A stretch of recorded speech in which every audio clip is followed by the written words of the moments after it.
Shikues të mësën në informacion për shëndetje dhe mirë se erdhët, do të jemi bashkë deri rreth orës 19. Do të flasim për riciklimin e mbetjeve urbane në këtë pjesë të parë.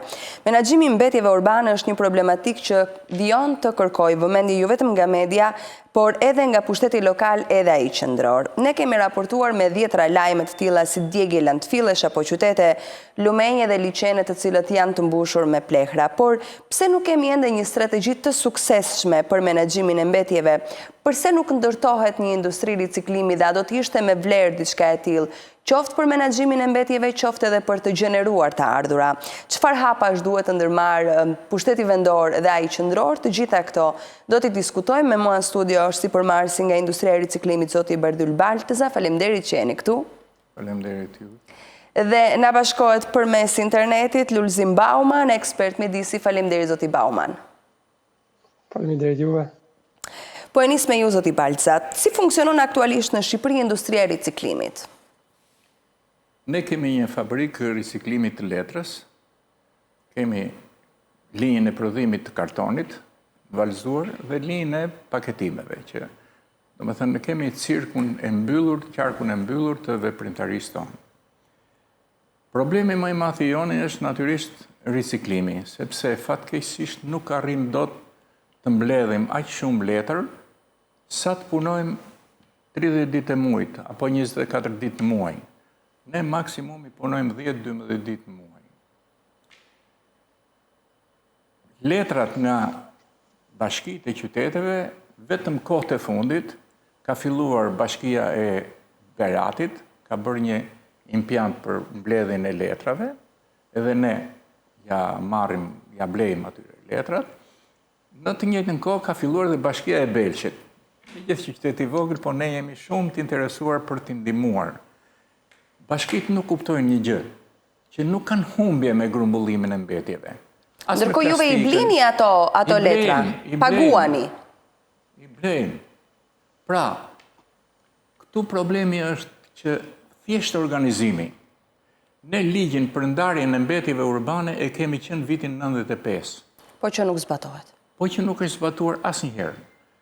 Kemi bërë dhe me ndihmën e Gizit, ne kemi bërë edhe prova në qytetet ndërhyshme, për shembull kemi bërë në Lezhë, ku ndërtuam impiantet e grumbullimit sipas ndarjes. Pra, ne çfarë kemi bërë? Ne kemi ndjekur në ligjet e para të menaxhimit të mbetjeve, kemi ndjekur politikat e shteteve që janë ekonomikisht njerëzit jo shumë të pasur, që nuk prodhojnë shumë mbetje, po diku ke 300-350 gram në ditë. Dhe në Lezhë ne bëm një sistem grumbullimi sipas produkteve të thata, vum qelqin, plastikën, letrën edhe të tjerat. Vetë ne, ricikluesi shqiptar, ndërtuam linjën e seleksionimit. Edhe e dini, ishte shumë interesant që shumë herë ne nuk na vite material. Sepse pastruesi i qytetit, kur çonte makinat me mbetje në landfill, paguheshe sa makina kishte qu. Kështu që ati nuk i interesonte që këto lëndë ricikluese ti merrnim ne. Interesonte, u përpoqim në atë kohë, nuk vazhdojshim gjatë, një 7-8 muaj edhe u mbylli historia. Problemi kryesor është ky, që ne në ekonominë tonë nuk kemi një projekt. Si duhet veprojmë me këtë punë? Kohët e fundit, të gjithë bota i ka dhënë shumë rëndësi riciklimit, sepse është një lëndë e parë që humbet kot. Ta çosh në landfill, ti do paguash për ta groposur. Ndërkohë, ta biesh kë unë, ti do marrësh para. Qartë. Edhe në të njëjtën kohë, kjo letër do riciklohet, riciklimi i letrës arrin deri 7-8 herë në jetën e fibrës. Pra, është një gjë shumë e madhe, një ndihmë ekonomike mjaft e madhe për shtetin, edhe për popullin.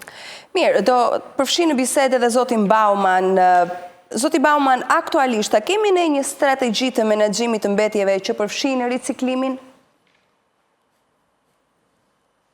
Sigurisht strategji, studiime, si që përmendën nga zoti Baltazar, që është pioner në riciklimin e letrës, kemi pafund. Ligje kemi pafund, madje edhe ligji i ri i menaxhimit të integruar të mbetjeve i aprovuar mesin e vitit 2025, është shumë i qartë. Këtë problemi mbetet e implementimi. Implementimi është përgjegjësia e bashkive, edhe bashkitë, përveç se disa bashkive që u përmendën disa prej tyre, pa edhe disa që siç është edhe rasti Korçës, që është mbështetur mendimin e qeverisë gjermane apo përmeti edhe sfundmi, të gjitha këto bashki që kanë treguar një sukses drejt hapit menaxhimit të mbetjeve apo ndarjes në burim janë mbështetur nga donatorët. Ndërkohë pjesa tjetër e bashkive mbetet si në harres. Unë mendoj që nuk është problemi financiar, por problemi i kapaciteteve, është një problem i madh ose mungesa e vullnetit ose konflikti interesesh, siç e përmendi zoti Baltazar që është landfilli kërkon sa më shumë mbetje, prandaj interesi për të ricikluar është shumë i pakët. Domethënë problemet janë shumë thjeshta të parë në Shqipëri, thjesht zbatimi i tyre është më shumë ti mungesë vullneti se çdo gjë tjetër. Industria ricikluese me çfarë mbahet sot edhe cilët janë porositësit e produktit final? Nëse keni një informacion zoti Bauman, është edhe për ju, zoti Baltazar. Industria ricikluese, siç e përmend më parë, letra sigurisht zoti Baltazar, unë e njoh shumë mirë punën që po bën dhe e vlerësoj shumë, edhe di që po vuan për mungesë letrës. Problem, ricikluesit në Shqipëri po vuajnë shumë. Unë mund të flas edhe për ricikluesit e plastikës, që i njoh shumë mirë sepse është vetë një sektor që po merrem shumë pothuajse çdo ditë. Ato ose kanë mungesë sasish, ose kanë sasi që i marrin shumë të ndotura, sepse nuk ndahen burim. Edhe kjo i krijon ose sigurisht mungesa e shtetit apo subvencioneve është jo ekzistuese në Shqipëri. Edhe kjo i krijon një problem shumë të madh ricikluesve në Shqipëri për të konkuruar me tregun global, evropian apo edhe botëror. Kjo e bën tregun shqiptar shumë të paaftë për të konkuruar në tregun evropian, sepse spari nuk ka sasi të përcaktuara, nuk mundet një kompani shqiptare sot ta bëjë një marrëveshje me një kompani ndërkombëtare për X ton muaj edhe ta mbaj premtimin sepse sasia që i vjen varet nga shumë faktorë. Një problem tjetër është sigurisht konkurenca në çmim, kompani tjera sigurisht të Bashkimit Evropian që subvencionohen në menaxhimin e mbetjeve, automatikisht çmimi nga Shqipëria dhe përse forca punëtorit është 3 deri në 5 herë më pak se sa në Gjermani, automatikisht një ton materiali mund dalë më shtrenjtë nëse vjen nga Shqipëria se sa vjen nga Gjermania si rast. Prandaj po themi që ricikluesit po vuajnë shumë, duke shtuar dhe ato efektin e famshëm që zoti Baltazar njeh prej kohësh, incinerimin. Një fokus i vendosur në incinerim sigurisht shtoi edhe më shumë vuajtjen tek ricikluesit dhe kjo një problem që unë do ta lidhja nuk është problemi im parsor riciklimi, problemi është fokusi që kaloi në incinerator, reduktoi vullnetin apo fuqinë e ricikluesve që automatikisht sot incineratorët nuk po funksionojnë dhe Shqipëria është një mal me mbetje. Kudo që shikojmë, kemi mbetje kudo, ku vetëm 18 deri 19% po riciklohet, 3 deri në 5 vitet e fundit, ndërkohë pjesa tjetër 80% ose jetën në landfill ose përfundon në lumej ose digjet në mënyrë ilegale, duke krijuar një problem shumë serioz për shëndetin sot. E qartë. Zoti Baltazar, dhe njëjtën pyetje që i bëra edhe zotit Bauman, cilat janë porositësit e produktit final? Të gjithë prodhuesit shqiptar që prodhojnë prodhime që duan paketim janë porositët si tonë. Kemi rreth 400 klientë dhe ne i shërbejmë të gjithëve, por ama e vetmja vështirësia jona është kur nuk kemi letër. Atëherë, detyrimisht ne çfarë bëjmë? Ky tregu i Ballkanit, i Evropës është i hapur sot. Vjen një tjetër edhe të zëvendin. Më e keqja është që ne kemi një ligj shumë interesant, i vetmi vend në botë, që nuk lejon importin e mbetjeve për riciklim. Shumë interesant. Po pse? Po në 13-ën kur u fitoi Partia Socialiste, bëri një zhurmë të madhe me këto specialistët se kemi edhe një favor, kemi një disfavor shumë të keq. Ato që janë specialistë, ato mjafton të kenë interesan, edhe ato thonë çfarë duan ato, jo si çfarë është. Për shembull, unë po ju tregoj që në kohën kur është ndërtuar, janë aprovuar incineratorët, ne dini me siguri, unë kam qenë 3 herë në grupet e matjeve të mbetjeve urbane në Shqipëri. Dhe maksimumi që prodhonte ishte Tirana në zonën e bloku 450 gram për frym. Ne aprovuam një ligj për të bërë incineratorët 1500 gram prodhim mbetjesh për frym. 1 kilogram e gjysmë. 1 kilogram e gjysmë, që shteti më i madh që prodhon mbetje më shumë në Europë është Belgjika, dhe ato bëjnë 1100 gram, 1200 gram maksimum. Po ne pse e miratuam ligjin kështu? Tashi, unë nuk hyj ke pjesa ku miratohen ligjet. Jo, flas nga ana teknike. Se duheshin ndërtuar incineratorët. Qartë. Për mu, ka rëndësi një gjë. Ne sot, si industri, në 13-ën kanë qenë 3 fabrika letre. Një në Elbasan, një në Fier, edhe unë. Ato ishin vetëm fabrika letre, unë e kisha ciklin e mbyllur, si që tash. Po. Prodhijoj kartonin, letrën, kartonin dhe kutit. Por, kishte një problem. Ne, për shembull, çonim shumë letër në shumë karton paketime në Malëzi, në Kosovë. Dhe kur vinin makinat, vinin me letër mbeturin. Kjo u mbyll. E njëjta gjë ndodhi dhe për fabrikat e plastikës. Mirë po, plastika, si mbetje, ka kosto shumë më të madhe sa letra. Edhe po thuj se sot kanë me gjërat vogla, këto 2 fabrikat tjera u mbyllën të letrës, mbeta vetëm unë. Fakti është, si që u thash, unë mbahem vetëm me këto ndërmarrje që ne i çojmë paketimet edhe i marrim paketimet e mbetjeve që kanë ato. Plus asaj kemi për fat mirë kemi disa supermerkato që e kanë kuptuar që na ndihmojnë, ja blejmë. Por është edhe një supermerkat që na e fal. Ama, jemi dakord t'ja blejmë të gjithë vetëm ta paketojnë, sepse ne, për shembull, edhe në Tiranë të shkosh me një furgon 5 ton, nuk e interes. Domethënë duhet mush 24 tonçin që të marrësh. Pra, megjithatë, unë e them me plot gojën faleminderit për atë që na bëjnë, se na ndihmojnë, edhe për kaq na ndihmojnë. Por e keqja është që ne, edhe atë që kemi bërë ligjin në 95-ën, ne nuk e zbatojmë. Dhe, seriozisht po ju them me keqardhje të madhe, që 2-3 herë kemi bërë projekte për të marrë pjesë ne direkt në menaxhimin e mbetjeve. Bëm një projekt në Tiranë, kur ishe Lulbasha, kryebashkiaku i Tiranës.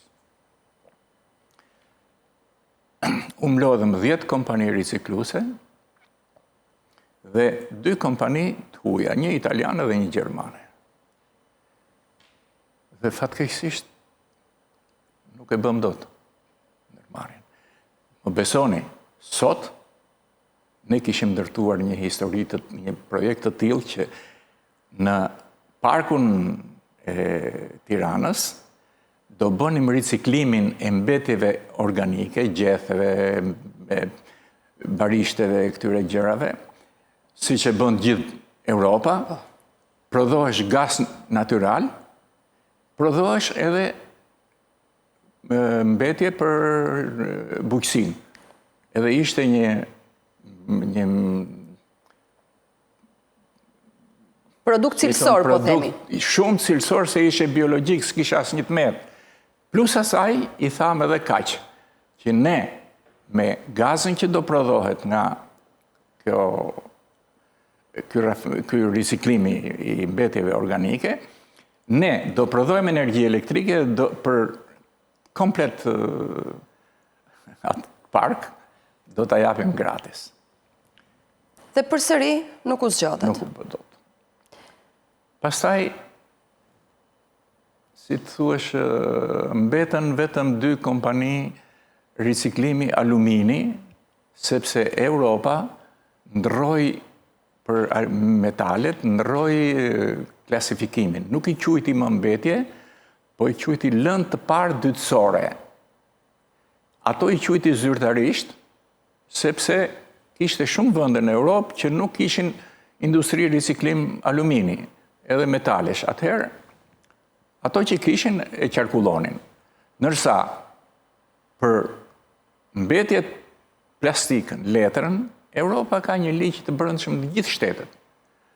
Kanë industrinë e riciklimit, kjo industri ka nevojë për 1.000 ton në vit, atëherë kjo nëse mblidhet 1.000 ton i jepet këtyne ndërmarrjeve me një çmim të caktuar, dhe nëse ka mblidhet më shumë se 1.000 ton, atëherë lejohet eksporti i këtyre mbeturinave.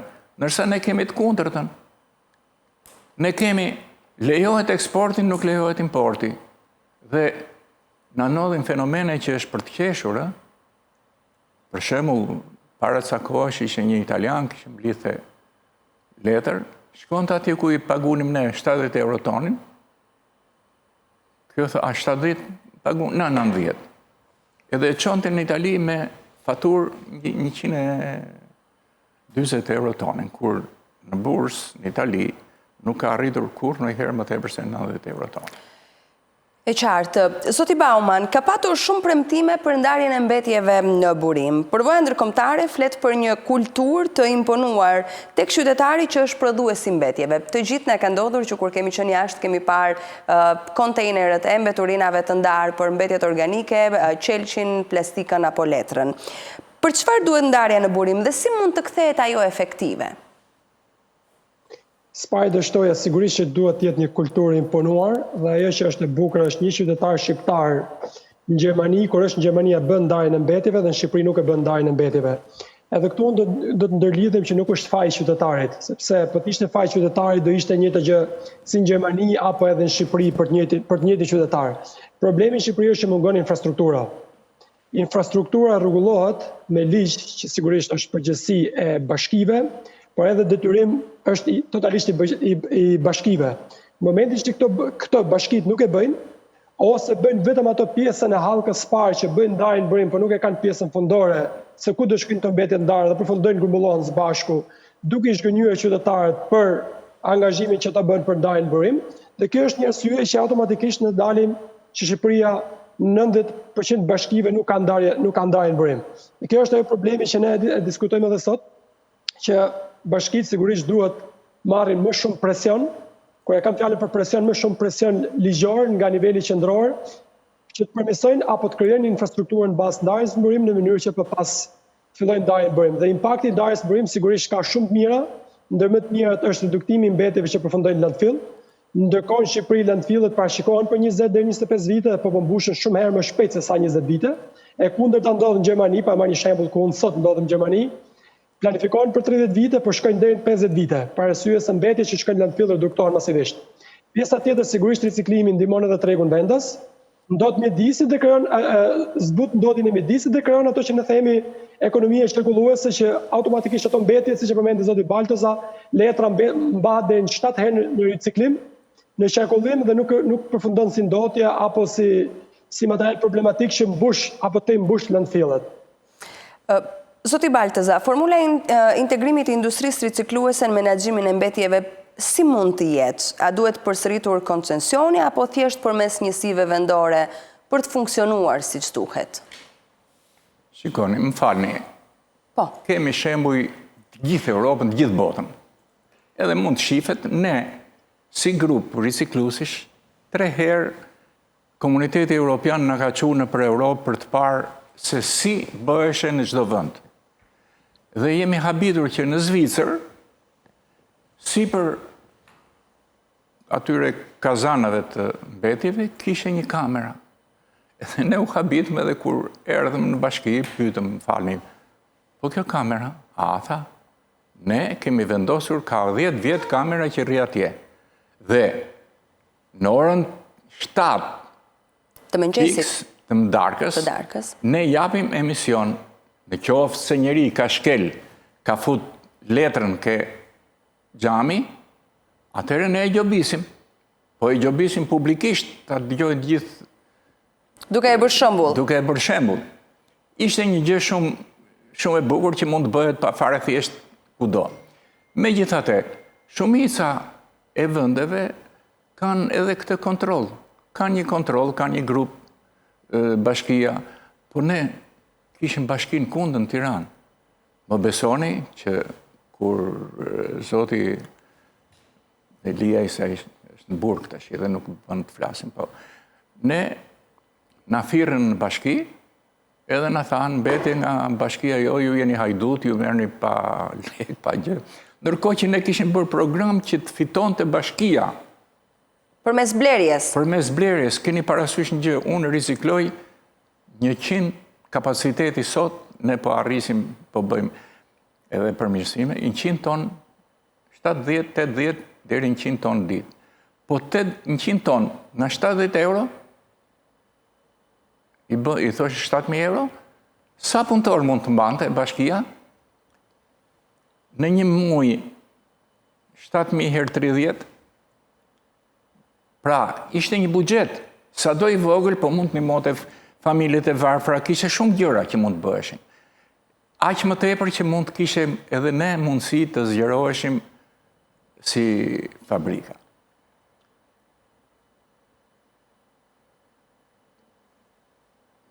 T'ju them seriozisht që ndërmarrjet e riciklimit kanë punuar me shumë sakrificë për të mbajtur veten. Sepse ne kemi edhe gjëra të tjera që na shqetësojnë, që nuk janë.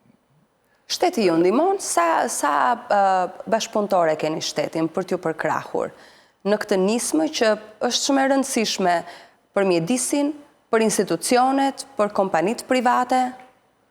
Jo, ne kemi shtetin në këtë mes nuk e kemi bashkëpunëtor, por megjithatë, unë po ju them një gjë të vërtetë që 2 vitet e funit, 3 vitet e funit, edhe kontrollet kanë qenë më serioze se më parë. Kontrollet kujt i referoheni? Të gjithë kontrolleve, të mjedisit, Në terren? Në terren edhe në kompani. E qartë. Pra, kjo na ka qetësuar në një farë mënyre. Nërsa përsa i takon ndarjes të mbetjeve urbane, absolutisht nuk ka. Nuk ka asnjë lloj ndihme, asnjë lloj përkundrazi, dihet që në të gjithë shtetet e botës industria subvencionohet nga shteti, me atë që ka mundësi, me energjinë elektrike, ne kemi... Taksat, ka plot forma për të ndihmuar një kompani? Nuk duam taksat, ne mjafton të na japin gaz natyral. Kemi në Delvin, gaz natyral. Çfarë kushton një tubet nga Delvina këtu, në Tiranë, në Durrës, në zonën industriale, ne jemi në zonë industriale, që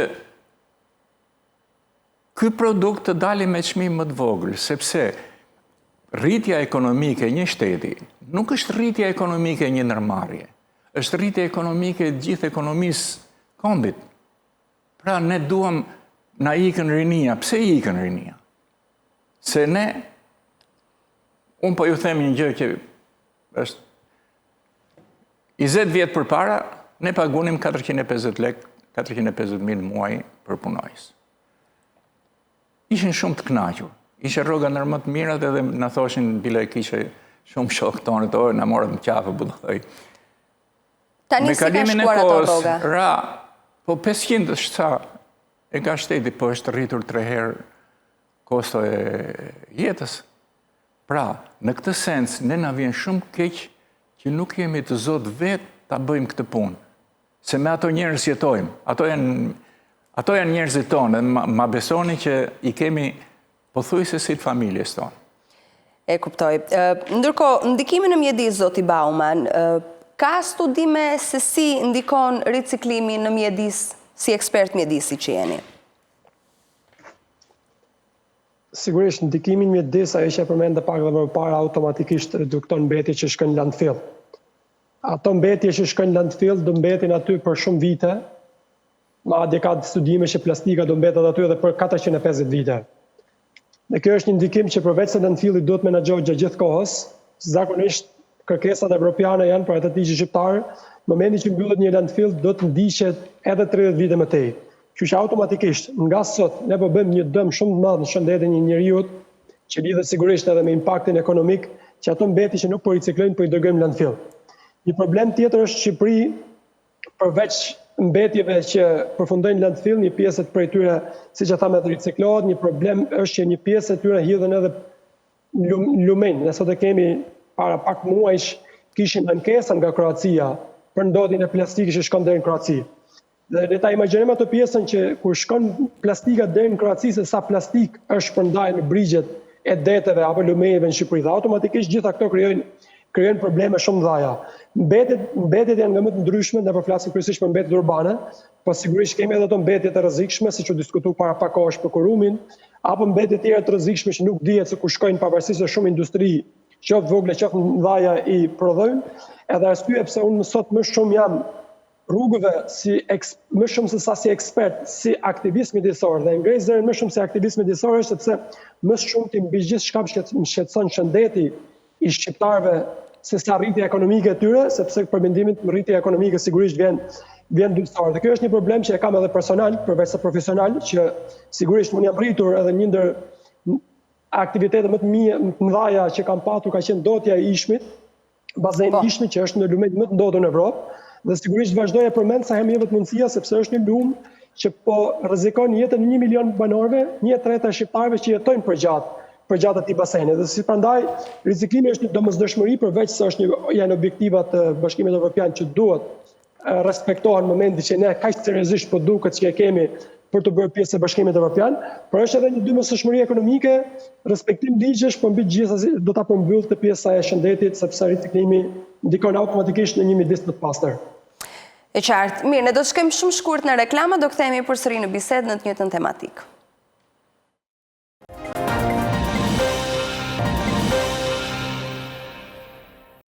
Jemi duke folur për riciklimin e mbetjeve. Zoti Balteza, cilat janë sfidat kryesore me cilat përballet sot industria e riciklimit? Flas këtu edhe për pjesën e furnizimit me lëndë të parë dhe gjithçka që juve ju penalizon në punën tuaj.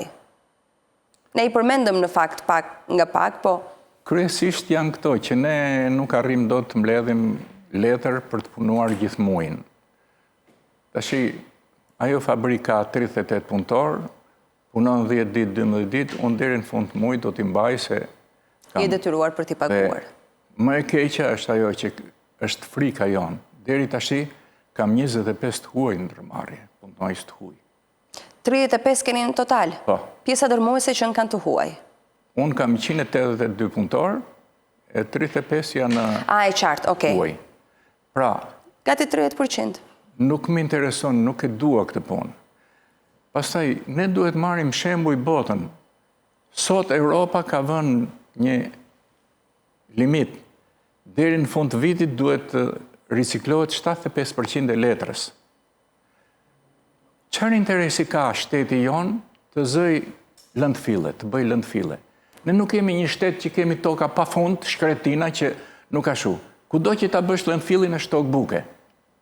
Po janë me qindra mijë metër katror, që janë në Tiranë, në Durrës u mbyll.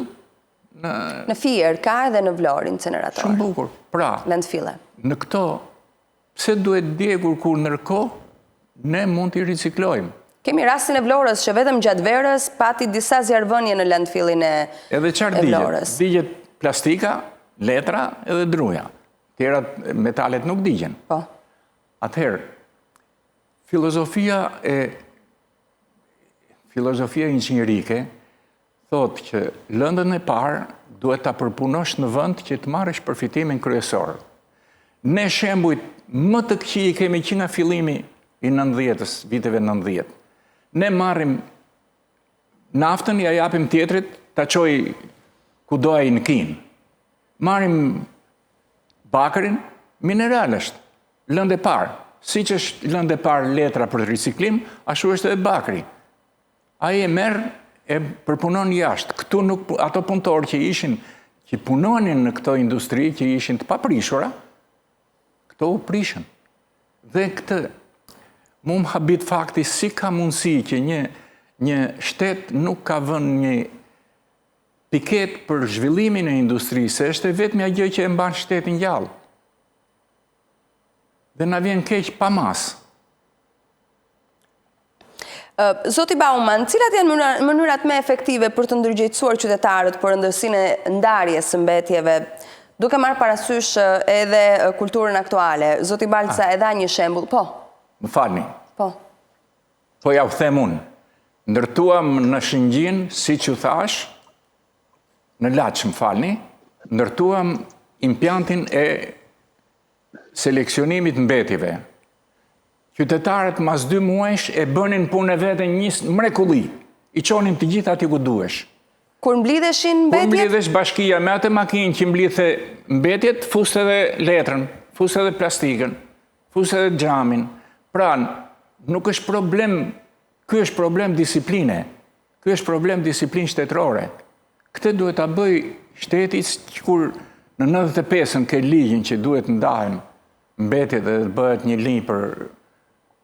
Ja kemi kërku Durrësit ne, 10 vjetë për para, bëm projektin, morëm edhe të huaj që t'ishin bashkë, mos në thoshin që s'dini ju. Edhe prapë se bëm dot. Pra, këtu problemi është, duhet të ndërtojmë një filozofi të tillë që të vlerësojmë që këto lëndë janë parat e këtij populli që i ka paguar një herë edhe duhet i rimarrë. Janë ekonomi, është lëndë e parë për një industri të saktuar. Nuk ishte problem që nuk donte populli ta futhe atje ku ke koshi i letrës apo i... Po edhe brenda në banesë kam përshtypjen që mund të bëhet kjo, është lehtësisht e bëshme nga ana e qytetarëve. Mund të realizohet. Po. Do të shtoja që sigurisht edhe unë vetë si ekspertë dhe si përmarrës në riciklimin në Shqipëri kemi bërë goxha eksperimente. Sigurisht para 5 vitesh përpara se të vendosja dhe unë të ndërtoja një kompani që sa të quajmë Recycling Albania, ishte që qytetarët shqiptar nuk janë të informuar, nuk janë mjaftueshëm të edukuar dhe këto dëgjonin nga gjithë anët. Por eksperimenti tregoi komplet të kundërtën, qytetarët shqiptar janë shumë gatshë për të ndarë mbetjet në burim, por problemi mbetet sepse nuk i ndajnë mbetjet në burim është mungesa e infrastrukturës. Një pyetje është e tillë për çdo që po na dëgjon. Pse nuk i ndajnë mbetjet në burim sot në Tiranë? Pse nuk i ndajnë mbetjet në burim sot në Vorë? Apo në Kamës, apo në Kruj? Arsyeja është shumë e thjeshtë. Askush nuk i ndan sepse nuk bën infrastruktura. S'kemi ku hedhim. Dhe prandaj do të lidhesha me ky problem i ndarjes mbetjeve, mungesë edukatës apo ndërgjegjësimit qytetarëve, por është problem infrastruktura që nuk ta jep mundësinë për të bërë ndarjen e mbetjeve. Kjo është e pa diskutuar në këtë pjesë, dhe kush e krijon infrastrukturën sigurisht e krijon bashkitë. Në momentin që kanë mangësi financiare, me ndimin e nivelit qendror, kryesisht Ministrisë Mjedisit apo infrastrukturës, ose me ndimin e donatorëve, dhe kaq e thjeshtë është sistemi i ndarjes mbetjeve në burim apo i mbylljes kësaj hallkës kaq pamshme të riciklimit që në Shqipëri po e bëjmë një teori të jashtëzakonshme, e po diskutojmë me të vërtetë për 10 vitesh paktën unë personalisht apo zotëria që mbi 30 vite që po diskutojmë këtë temë, ndërsa në vende të tjera të Evropës ka mbi 40 vite që po funksionon dhe po funksionon pas ndonjë problemi. Nuk ka lentille që digjen, nuk ka incineratorë që shkojnë deri në $200 miliard dhe nuk punon asnjëri prej tyre. Nuk ka vonesa në grumbullim, apo nuk ka probleme pagesë në taksës qytetarëve. Domethënë është një sistem kaq i thjeshtë, kaq i bukur rregulluar. Unë nuk e them vetëm nga ai që përshikojnë rrugët e Gjermanisë apo të Evropës. Por problemi është sepse unë kam studiuar dhe jam edukuar në Gjermani, kemi pasur shembull konkret Zvicër në trajnime të shumta që kemi bërë, dhe në Itali, dhe askush nuk ka kohë me të anën që se po na digjen mbetet mbrapa oborrit, pse hidhen mbetet në lumë.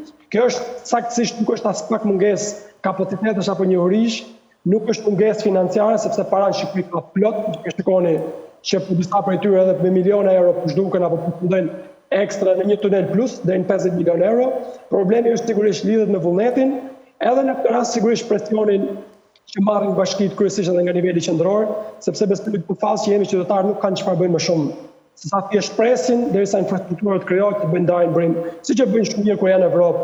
Si çmit apo pothuajse çdo shqiptar ka shkuar në Evropë ka bërë ndarjen burim, kështu që vetëm ndërgjegjësim nuk është që kemi më nevojë si qytetarë. Kemi nevojë për infrastrukturë shqiptare. Por në qoftë se do të vendosej një lloj sanksioni ose në mos sanksione stimuj financiar, qoftë për qytetarët, po nëse shihet që qytetarët e bëjnë mirë punën, për grumbulluesit e mbetjeve që siç i marrin të ndara nga qytetarët, ato kontejner të mos i përzjejnë, por ta bëjnë me ditë të caktuara, për shembull në Gjermani, në një ditë paktën në Baselandeve, në një ditë mblidhej plastika dhe letra, në një ditë tjetër mblidheshin mbetjet e tjera ushqimore dhe çdo gjë funksiononte. Falni, zonjë, ne kemi kompani që emrin e ka Green Recycling. Nuk bën asnjë lloj riciklimi, vetëm mbledh letër, mbledh plastik edhe i shet jashtë. Edhe tashti është një grup nga Serbia që ka marrë atë kompaninë që kisha ajo italianka në Laprak, edhe këtyre, edhe i qonë në Serbi. Këtu nuk është problemi i mungesës, këtu ka një problem për mu, si shqiptar, ka një problem të thjeshtë. Ne duhet bëjmë, me njerëzit tonë më të përgatitur, duhet bëjmë një program ekonomik për të ngritur ekonominë shqiptare. Jemi të detyruar se fëmijët tonë, po që se do jetë kjo gjendje, njëherë të shkojnë në Itali, shef atje, që ka bukur tu, thot ikën. Po sigurisht. Atëhere, ne për detyrë kemi të rrisim ekonominë e përgjithshme. Duke mbajtur edhe rinin këtu, pa tjetër. Po rrit ekonomia nuk ikën këtu, se vend më të bukur se këtu nuk ka. Tashi t'ju them një gjë që më ka bërë, nuk e harroj një jetë.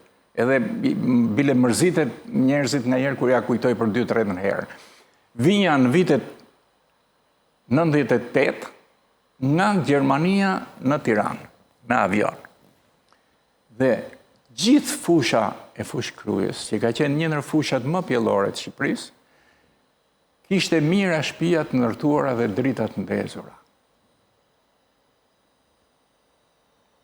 Ku ishin këto përpara? Këto ishin në Kodër. Sepse fshatarët tonë, shtëpiat, gjithë fshatarët janë në Kodra. Fusha është për të punuar. Pse u bë kjo punë? Pse e lejoi qeveria këtë? Unë po të jap tokën, po ta jap për të punuar. Jo për të ndërtuar. Jo për të ndërtuar shtëpinë, për të bë. Dhe me sinqeritet ju betohem atë kohë, më kanë dalë lot nga syt, kam thënë mos ku po shkojmë. Tashti, ne kemi çfarë mungon këtë në Shqipëri? S'ka gjë që mungon. Diellin 300 ditë në vit diell. Kemi malet, bukurie madhe, detin, ujore, në toksore. Gjitha i kemi. Kemi edhe gjithë këto minerale. Pa mendojeni një herë se kur të rikthehet në një herë kombinati metalurgjik e Elbasanit, prodhoi dhe të eksportoi qelik. Kombinati i uzina e bakrit në Shkodër. Telat e bakrit Shkodrës ishin tela shumë të bukura, shumë të mira. Pse ne nuk rifilloj mirë, u bë gabim që ishte në atë kohë, po tashti, ne jemi në gjendje të bëjmë një gjë të tillë. Siç themi për riciklimin. Ne kur, më falni po, kemi folur në mënyrë arrogante në mbledhjet që bëheshin me riciklimin. Ore, jeni në vete, i thoshim, si kam gjithë ricikluste, si ka mundësi që mendoni kështu gjanëm? Ku po ju qonë kjo menje? Ja e ndërtum atë të Tiranës, 100.000 m2. Incineratorin, po thonë? Incineratorin, po a i do lënë fillin. Po mas këti do ndërtojt 100.000 m2 tjetër, po atje këtu. Sa i 100.000 m2 kemi në Shqipëri? Ne nuk kemi vënd pa fund. Zoti Balca, nëse flasim për terma ekonomik, jam dakord në gjithë shka që ju parashtroni, sa të ardhura, qoftë mujore, qoftë vjetore, sa të ardhura i shkojnë buxhetit të bashkis apo të shtetit nga riciklimi mbetjeve, jo vetëm në sektorin që ju mbuloni riciklimin e letrës, por edhe nëse bëhen lëndë të tjera, nëse riciklojnë lëndë të tjera. Kemi do të një shifër për të krijuar një ide? Dhe këtë shifër e keni parashtruar kur keni bërë mbledhje për t'i thënë atyre që na drejtojnë që dëgjoj se edhe ne si riciklues, përveç se ndihmojmë mjedisin dhe gjithçka tjetër dhe fitojmë, por dhe ju si shtet nuk dilni pa gjë. Unë do ju them vetëm një shembull. Bujqësia në Shqipëri përdor rreth 4 milion kuti për eksportin e domateve dhe të prodhimeve bujqësore. Unë me qenë se marrë pjesë në këto mbledhjet e ricikluesve europian, më thot një mik nga Spanja, bardhi thot, hajde se ne kemi bërë një projekt me komunitetin europian, ka pagu komuniteti europian 1.700.000 euro dhe kemi bërë letër për bujqësinë. Ne punojmë vetëm për kutit e bujqësisë. Pra e profilizuar. E profilizuar. E qartë. Tashti, këto ne arrim të bëjmë 2 milion e zem kuti, sepse ne ta biesh letër nga Gjermania e këtu, nuk ke vend shumë për të majtët letër aq të gatshme. Ne bëjmë 2 milion. 3 milion e gjysmë, për shembull, vinë me transport toksor. E dini sa kushton transporti gjithë këtyre kutive kartoni në vit? Sa paguajnë bujqit e shkret? Sa paguajnë? Paguajnë rreth 4 milion deri në 4 milion e gjysë euro në vit. Tashi, këto 4 milion e gjysë euro hiqin nga fitimi këtyre, ne për shembull, kur e bëjmë letrën, kutin me letrat importit, ne e shesim 55 cent. Ato e shesin 75 për copë. Po. Ato e shesin 75, ato e blejnë, e bjen me Sigurisht, transport. ka dhe kostot të tjera të shtuara. Njifit, transporti kartonit është transport ajri, sepse një mamune 25 tonë që merë 7-8 tonë karton. Pra, ne kemi 2-3 vjetë që para tërmetit, që filluam bëjmë menaxhimin e fabrikës tonë që të prodhojmë këtë letër për bujqësinë, edhe është ëndra ime e fundit, se unë jam në moshë të thyrë, do më zgjatësh e jeta nëse do t'i ndihmoj e bujqit ta prodhoshëm këtë letër. Është e mundur të prodhohet kjo letër? Është e mundur, por në na shkatërroi tërmeti, edhe na ka mbetur gjysma e, domethënë na ka mbetur 25% e investimit që kemi bërë. Po kërkojmë kredi, besoj se do ta bëjmë atë, por këtu ka të bëjë një gjë. Çfarë interesi ka shteti që këtë 5 lekëshe, unë ja u thash afërsisht 70 euro, 80 euro toni është kushti, po e blem edhe 100 euro ne, se euro ka rënë tash ka shku ke 90 lekëshi. 95, kursi këmbimit. Do me thënë, ne blem arrim edhe 100 euro. Ndërkohë që energji elektrike kene është 3 fishi i rajonit, gazi LPG është mbi 2 fish, që çuditërisht Maqedonia, Kosova e marrin gazin Durrës, edhe shesin 30% më lirë. Ne, po gjitha këto janë kosto. Pra, duhet bërë një projekt shtetëror për rritjen e ekonomisë ku riciklimit ketë pjesën e vet shumë të rëndësishme, sepse, me thënë të vërtetën, edhe këto fabrika që e prodhojnë mbeturinat e letrës, këto i kanë blerë. Në qartë. Këto do të shesin, nëse ka ble 500 lek, do të shesi 100 lek, 200 lek. Po prap ka një rikthim të investimit, po themi. Edhe kjo është pozitive. Tashi me ligjin e ri që po bëhet për përgjegjësinë e zgjuruar të prodhuesit, këto gjëra janë brenda. Po unë kam frikë se kemi ligjin tjera dhe si zbatojmë. Pra, problemi është që hajde të ngrem ekonominë tonë, hajde të punojmë për të gjithë shka, për të gjithë fushat, ta ngrem këtë ekonomi, ta bëjmë ekonominë më të përparuar, se e kemi pas më të përparuar. Pavarësisht se ishe socializëm, po ishim vend eksportues. Ne kemi mbyll fabrikën e vajit të Elbasanit, që fabrikë e vajit të Elbasanit ishte përpunuar, ishte bërë dhe fabrikë konservimi, kishte 180 punëtor, edhe në 93-shin u mbyll. Dhe po ashtu edhe në qytetet të tjera ku ka patur... Edhe në qytetet të tjera, po më falni, Elbasani është plot me ulli. 2-3 vjet u kalbën ullit. Zoti Bauman, në këndvështrimin tuaj, si duhet jetë pozicionimi i bashkive sa i takon menaxhimit të mbetjeve dhe roli që ato duhet të luajnë? Konkluzioni im në këtë rast është shumë i qartë, edhe kur gjej kompanitë e riciklimit, siç e përmenda më parë, vetë kompani e riciklimi, kompanitë e riciklimit në këtë rast nuk po kërkojnë mbështetje financiare, kërkojnë materiale të pastra. Automatikisht materialet e pastra vinë vetëm nga ndarja në brim dhe nuk ka shkencë tjetër përveç kësaj teori, mund të ketë teori pafund, por kjo është vetëm një teori rezultative që funksionon kudo. Në këtë rast ndarja e mbetjeve që do ta lidh me pyetjen që ju më bëhet është bëhet nga bashkia, duhet bëhet nga bashkia. Është kërkesë ligjore. Kështu që automatikisht ne sot po flasim, nuk po flasim për nevojën për ligje të ri, nuk po flasim për nevojën për reforma të reja, shumë mirë përmend edhe përgjegjësia zgjuruar e prodhuesit, që është një domosdoshmëri për Shqipërinë dhe sjell shumë mira, por përsëri kjo nuk është ajo domosdoshmëria që ne po flasim sot, ne po flasim sot për zbatimin e ligjit, që i bën bashkitë i obligon bashkitë bëjnë ndarjen burim. Në këtë rast duke bërë ndarjen burim, kompanitë kanë material më të pastër, duke pas material më të pastër rritet norma e riciklimit, që Shqipëria në këtë rast krenohet duke arritur objektivat përpara Bashkimit Evropian. Në këtë mënyrë gjithë cikli me një drejtim krejt tjetër. Dhe pse një pyetje më e madhe sigurisht është, ligjin e kemi, pse nuk po zbatohet ligji?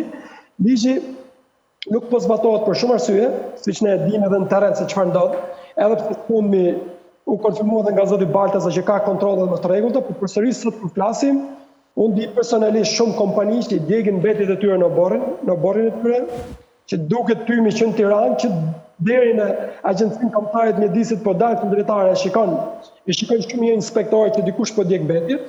Pse nuk shkojnë inspektorët aty, sepse në momentin që inspektorët dalin, në kërkesë fakti, unë e kam bërë të zotit ministër të Mjedisit, nuk i kam kërkuar kur para apo mbështetje financiare, as programe për ta mbështetur riciklimin, sepse sigurisht domosdoshmërisht mund vi dytësore, por i kemi kërkuar që të dalin inspektorët ta bëjnë punën e vet, duke bërë inspektorët automatikisht prodhues mbetjeve ndërqësohen më shumë, fillojnë bëjnë ndarjen burim, fillojnë bashkëpunim me kompanitë business që automatikisht i rritet në norma e riciklimit, redukton mbetjet që shkojnë në fytyrë. Ju pyet zoti Balta për sa para po flasim, për sa të mira ekonomike mund të sjellë Shqipërisë. Unë një llogaritë njëkohësisht të bëra, po flasim për shumë miliona euro, që njëkohësisht reduktohen duke i dërguar mbetjet në fytyrë, që automatikisht shtohen në buxhetin e qytetarëve shqiptarë, shtohen në buxhetin e bashkive, shtohen në buxhetin e kompanive private, duke bërë riciklimin e tyre. Për ndryshe këto mbetje në mënyrë direkte ose indirekte i marrin si produkte shumë nga jashtë, dhe automatikisht janë shumë miliona euro që shteti shqiptar po i mbet. Në sigurisht ka studime pafund dhe eksperimente apo projekte pafund që tregohen kryesisht edhe në Evropë, që ndarja e mbetjeve në burim duke mbështetur riciklimin është afaqat në mënyrë edhe më mirë ekonomike. Po t'i pjem shkurt, për një vit më mirë në Elverdis, siç po bëjnë bashkitë sot për t'i mbledhur mbetjet dhe thjesht për të bërë transport, grumbulli transporton në paguajtë deri në 30 euro për punë. Unë ndryshe po të mendojmë pak më afër gjatë një herë, por 5 vjeçar deri 10 vjeçar, ndarja e mbetjeve në burim është domosdoshmëri, edhe riciklimi është zgjidhja, nuk është zgjidhja tjetër përveç kësaj. Vetëm se Shqipëri po avancon shumë ngadalë në drejtim, po shqetësimi im kryesor është që ecim shumë në shumë hapa të ngadalta, ndërkohë ishim shumë më para në rajon, po edhe tregonim shembull shumë më të mirë edhe në bashki të tjera, që marrim Berati që vërtetuar diçka bëhet edhe në Shqipëri dhe automatikisht shumë shpejt mund bëhen në bashki të tjera që shumë prej bashkive sot as nuk e kanë plan ndarjen burim. Për arritjen e objektiveve 35 deri në vitin 2030 apo 45-50 deri në 35 deri në 2025 apo deri në 2040. E qartë. Mirë zoti Bauman, faleminderit që u bashkuat në këtë bisedë, zoti Balca, faleminderit edhe juve që ishit këtu. Faleminderit ju. Do të shkojmë në reklama, do të vim në pjesën e dytë, do të flasim për aktualitetin politik vetëm pas pak.